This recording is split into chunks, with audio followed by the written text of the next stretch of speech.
Hello friends, મારા કોમેન્ટમાં છે ને એક બે રિક્વેસ્ટ આવી હતી કે જરાક તમે ડુમ્મસનો જરાક નજારો અમને દેખાડો. તો અત્યારે નજારો થોડોક આપણે સારો છે અને અત્યારે આ બધા આપણે એન્જોય કરવા અહીંયા બહુ બધી પબ્લિકો આવી છે.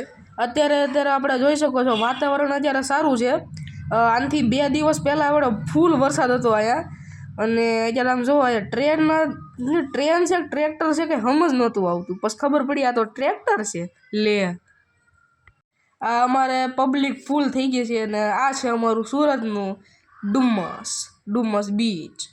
અને અત્યારે જો અમે બધા આટા મારીએ છીએ અને મેં કીધું હાલો આપણે ચેક જઈ ફોટા બોટા પાડીએ. ને મને દેખાઈ ગઈ બ્લેક થાર રોક્સ. મેં કીધું હાલો ફોટો પાડીએ. મેં કીધું પેલા રેડ થાર આવી છે, મેં કીધું હાલ હું સેલ્ફી પાડી લઉં કેવો લાગુ. કઈ મજા ન આવી મેં કીધું હાલ હું બીજી થાર ઉપર ફોટો પાડી લઉં. મને દેખાઈ ગઈ બ્લેક એન્ડ વ્હાઈટ થાર મેં કીધું હાલો ફોટો પાડી લઉં. અને અત્યારે જો મેં ફોટો પાડ્યો. લાગી ગઈ ભૂખ લાગી ને તો અમે હવે હું તમને બતાવું ડુમ્મસનો નજારો. ઉપરથી જોઈ વધારે હતી એટલે આજે ગળદી પણ વધારે હતી. જોઈ શકો છો ફૂલ પબ્લિક છે આજે, કેમ કે આજ રજાનો દિવસ છે એટલે આજ ફૂલ પબ્લિક હતી.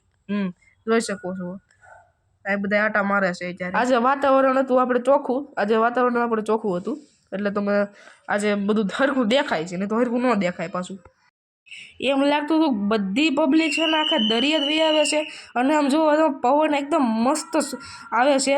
અને જોઈ શકો અમે ઊભા છે ડુંગરે, અને ડુંગરે ઉપર છે ને જોઈ શકો મંદિર બાજુ ત્યાં તમે ઉપર જોયું ને તો હેલિકોપ્ટર થતું મારા સુરતનું હવાઈ મથક છે. અને હવે મળીએ આપણે બીજા વ્લોગમાં. જય માતાજી.